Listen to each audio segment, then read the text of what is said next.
മാധ്യമത്തിന്റെ രജത ജൂബിലി ആഘോഷത്തിൽ മുഖ്യമന്ത്രി പിണറായി വിജയൻ സംസാരിക്കുന്നു. തത്സമയം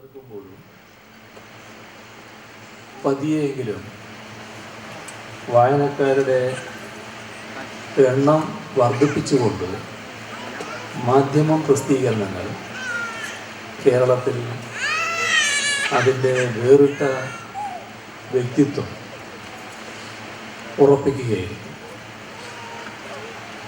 ഇതിനെ വായനക്കാരുടെ വിശ്വാസ്യത ആർജിക്കാൻ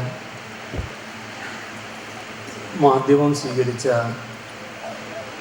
നിലപാടുകളൊക്കെ അത് ജനങ്ങൾ സ്വീകരിക്കുന്നതിൻ്റെ പ്രതിഫലനമായിട്ടാണ് ഇത്തരത്തിലുള്ള ഒരു വളർച്ച മാധ്യമത്തിന് നേടാൻ കഴിഞ്ഞിട്ടുണ്ട്. പത്രത്തിൻ്റെ ഇത്തരത്തിലുള്ള പൊതു വളർച്ച എന്ന് പറയുമ്പോൾ ആ വളർച്ചയ്ക്ക് പിന്നിൽ ജീവനക്കാരുടെ ആത്മാർത്ഥമായ പരിശ്രമം ഉണ്ട് എന്നത് വസ്തുതയാണ്. അത് പ്രത്യേകം എടുത്തു പറയേണ്ട കാര്യവുമല്ല. പത്രജീവനക്കാരും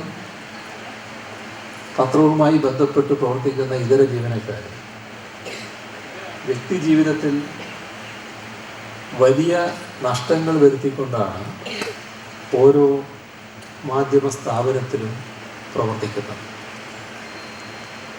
വ്യക്തമായ ഒരു സമയക്രമം പാലിച്ചുകൊണ്ട് ജോലി ചെയ്യാൻ കഴിയുന്നവരല്ല പത്രരംഗത്ത് പ്രവർത്തിക്കുന്നത്. നിങ്ങൾ ഓരോരുത്തരും അതിൻ്റെ ഭാഗമായി തന്നെ പ്രത്യേക തരത്തിലുള്ള വിഷമങ്ങൾ പലപ്പോഴും നേരിടേണ്ടി വരുന്നവരാണ്. ചിലപ്പോൾ അടുത്ത ബന്ധുക്കളുടെ വിവാഹ ചടങ്ങിൽ പങ്കെടുക്കാൻ കഴിഞ്ഞില്ല എന്ന് വരും.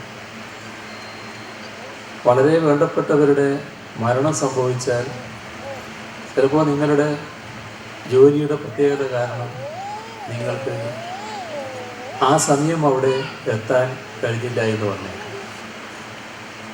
ഇത്തരത്തിലുള്ള വിഷമം അനുഭവിച്ചവരായിരിക്കും നിങ്ങളിൽ പലരും. തൊഴിൽപരമായ ഇത്തരം വിഷമതകൾ അനുഭവിക്കുന്ന പത്രപ്രവർത്തകർക്ക് മതിയായ സൗകര്യങ്ങൾ ലഭിക്കുന്നില്ല എന്നത് വളരെ വ്യക്തമായൊരു വസ്തുതയാണ്. മാത്രമല്ല, പത്രപ്രവർത്തകർ അനുഭവിച്ചു വന്നിരുന്ന പല സൗകര്യങ്ങളും ഇന്നത്തെ കാലത്ത് ദേശീയ തലത്തിൽ തന്നെ പത്രപ്രവർത്തകർക്ക് നഷ്ടമാകുന്ന അവസ്ഥയും ഉയർന്നു വരുന്നുണ്ട്. കടുത്ത തൊഴിൽ ചൂഷണം നിലനിൽക്കുന്ന ഒരു മേഖലയായി പത്രപ്രവർത്തന രംഗം മാറിയിരിക്കുന്നു എന്നതും നാം ഗൗരവമായി കാണേണ്ട കാര്യം. പത്രപ്രവർത്തകർ പൊതുവെ തികച്ചും സ്വകാര്യ മേഖലയിലാണ് പണിയെടുക്കുന്നത്.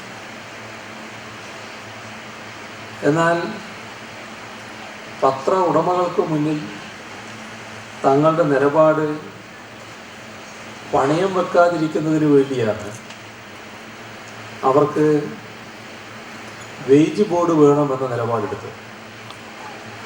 അത്തരമൊരു നിലപാട് നമ്മുടെ രാജ്യത്തിൻ്റെ പ്രധാനമന്ത്രിയായിരുന്ന പണ്ഡിറ്റ് ജവഹർലാൽ നെഹ്റു തന്നെയാണ് സ്വീകരിച്ചിരുന്നത് എന്നതും നമുക്കറിയാവുന്നതാണ്. മാധ്യമ സ്വാതന്ത്ര്യവും വേതന വർധനവും അത്തരത്തിൽ ഉറപ്പാക്കപ്പെട്ടതാണ്.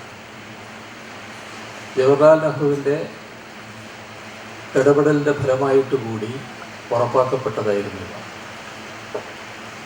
ബജാവത്ത്, മാനിസാന വേജ് ബോർഡുകൾ ഇത്തരത്തിൽ നടപ്പാക്കപ്പെട്ടവയാണ്. എന്നാൽ ഏറ്റവും ഒടുവിലുള്ള വേജ് ബോർഡ് ജസ്റ്റിസ് മജീദിയ കമ്മീഷൻ്റെ അവസ്ഥ നമ്മളെല്ലാം കണ്ടതാണ്.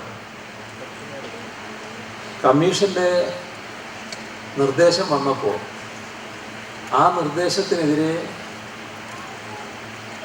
മാനേജ്മെൻറ്റ് ഒറ്റക്കെട്ടായി നിൽക്കുന്ന അവസ്ഥ, പത്രമുതലാളിമാരാകെ ഒറ്റക്കെട്ടായി നിൽക്കുന്ന ഒരവസ്ഥ കാണാൻ കഴിയും. ഇതിൽ മാധ്യമത്തിന്റെ രജത ജൂബിലി ആഘോഷത്തിൽ മുഖ്യമന്ത്രി പിണറായി വിജയൻ സംസാരിക്കുകയായിരുന്നു. അതിന്റെ തത്സമയ ദൃശ്യങ്ങളാണ് കണ്ടത്.